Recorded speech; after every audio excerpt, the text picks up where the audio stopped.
E se uma grande briga entre dois países pudesse, de repente, mudar as regras de imigração para o mundo todo?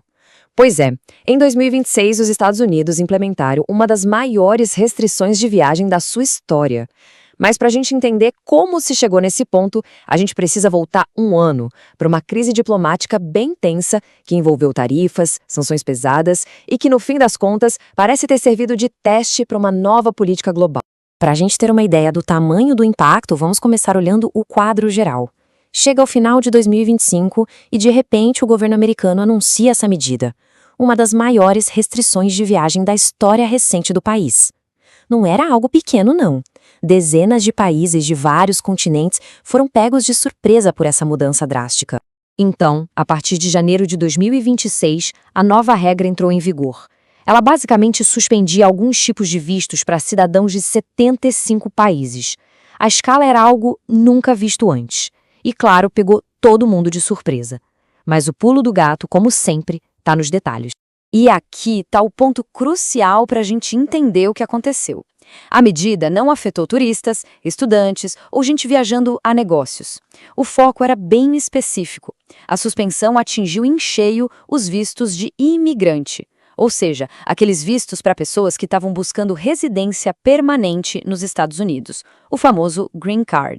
E olha, essa pausa não foi pouca coisa não. Atingiu uma gama enorme de categorias. Vistos para a reunificação familiar, sabe, para cônjuges, parentes, foram congelados. E a mesma coisa aconteceu com vistos que visavam atrair talentos, investidores, trabalhadores qualificados.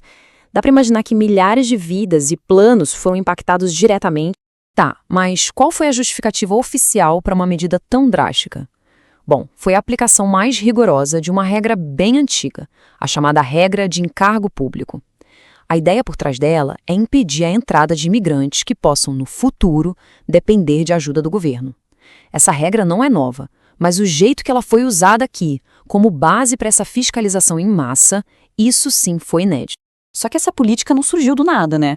Para um país específico daquela lista, o Brasil, essa história foi o ponto final de um ano muito, mas muito tenso nas relações com os Estados Unidos. Uma história que começou bem antes desse anúncio global. Então, para a gente entender de verdade a origem dessa tensão toda, a gente precisa voltar um pouquinho no tempo, lá para 2025. Foi um ano que basicamente preparou o terreno para tudo que veio depois.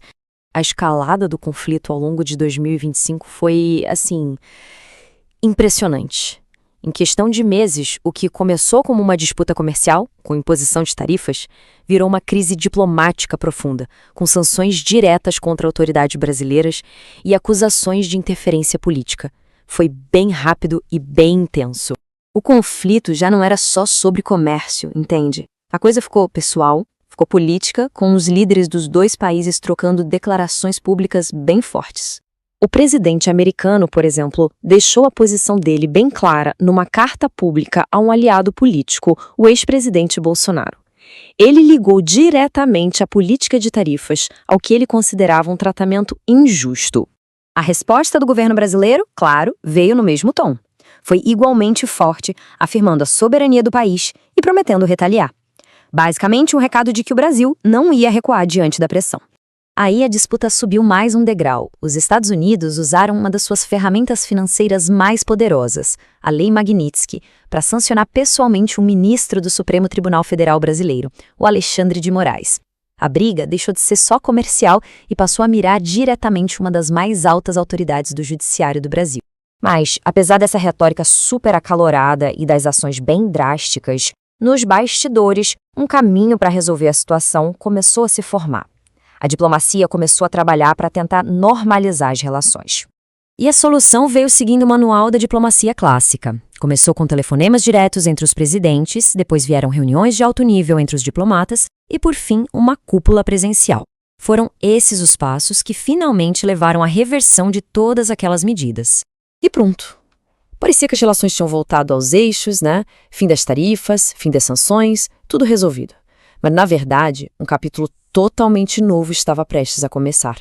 E as lições aprendidas nessa crise estavam prestes a ser aplicadas numa escala muito, muito maior. E é exatamente aqui que a história se conecta. Apenas um mês depois que as sanções contra o Brasil foram retiradas, a Casa Branca anunciou aquela nova e gigantesca política de imigração que a gente viu lá no começo. O timing, convenhamos, não parece ser mera coincidência. Oficialmente, claro, as razões para essa proibição global eram bem variadas. Falava-se de falhas na verificação de segurança, de países que não cooperavam para receber de volta seus cidadãos deportados, enfim, essa lista de justificativas criou uma base legal bem ampla que permitiu que dezenas de países fossem colocados debaixo do mesmo guarda-chuva de restrições. E aqui está o ponto central de tudo isso. A tática de pressão usada na disputa específica com o Brasil acabou se tornando um modelo para uma política mundial. A crise de 2025 funcionou, de certa forma, como um laboratório. Um mês depois, a mesma abordagem foi aplicada, só que em escala global, mudando as regras do jogo para muita gente que sonhava em começar uma vida nova nos Estados Unidos. No final das contas, essa história toda deixa a gente com uma pergunta no ar. Quando a política de imigração vira uma ferramenta de pressão diplomática, quem é que paga o preço de verdade? As decisões tomadas lá em Washington e em Brasília não ficaram só na esfera da diplomacia. Elas ecoaram pelo mundo, impactando a vida de famílias, de trabalhadores, de gente que de repente se viu no meio de uma disputa política que nem era deles.